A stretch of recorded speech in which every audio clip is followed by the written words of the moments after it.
Hello everyone, this is Jackie and this is a card share. I made this card for a coworker who asked me to make her a birthday card for her daughter.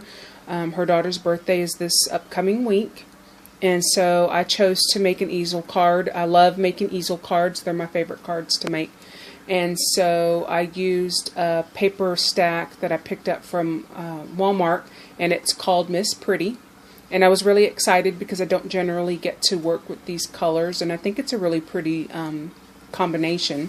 And so I reinforced part of the frame with cereal box.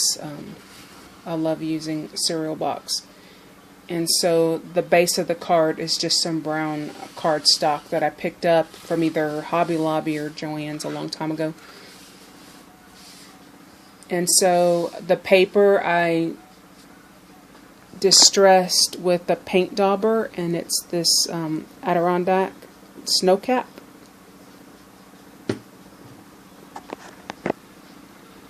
And then in the corner I used a Recollections flower, and then a really light blue brad that I picked up from Michael's.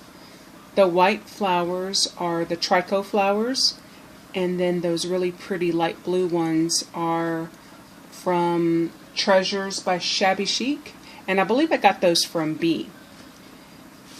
And then this white little bit of lace sticking out is from a trim that I picked up from Walmart, and I have it here.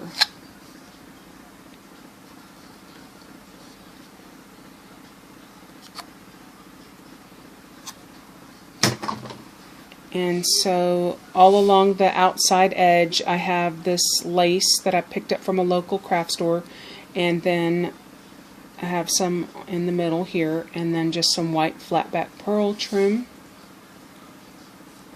The inside also has some of that Miss Pretty paper. The stamp is by Inkadinkado, and I just stamped onto some white cardstock that I distressed with some vintage photo, and then I backed that with some brown cardstock, with that same brown cardstock that I used as the base, and then I just popped it up on some of this foam tape. And I have to admit, I do not like this stuff. I just don't like it. It's kind of flimsy, but I went ahead and used it on the inside because I figured that would be pretty well protected inside that window. So you know, I felt that it was safe to use for that, but I wouldn't use this on anything that was going to get a lot of wear. I just don't have any faith in it at all. And then in this corner, I have a very similar arrangement, except the flower is a little bit larger, the brad is a little bit larger, and then there's a Martha Stewart butterfly. I just punched it out of the same designer paper and put a pearl in the center.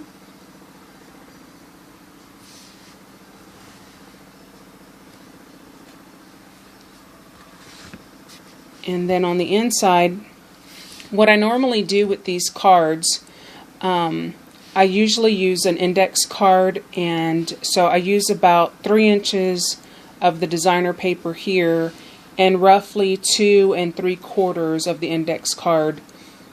And I do it this way so that when the giver writes their message, the receiver can still display their card without having their personal message out there for everybody to see. And so they can still display their card and not worry about that. And then I also distressed this with that same paint dauber. This blue trim here is from a punch-out page of the same paper pad. And then there's some white cotton lace that I'd gotten from Hobby Lobby. And then this is just a different Martha Stewart butterfly. And so I punched 2 of the butterflies out of the designer paper. The top butterfly I backed with some turquoise cardstock because it's kind of flimsy. And so I adhered the top butterfly in just the center so that I could fold back the wings and make it a little bit more dimensional. And so this area here I left blank because, silly me, I forgot to ask my coworker what her daughter's name was, And so I'll either put her name on here or her initial or a sentiment of some sort, depending on what my coworker wants. And so that's my easel card. Thank you so much for watching. Good night.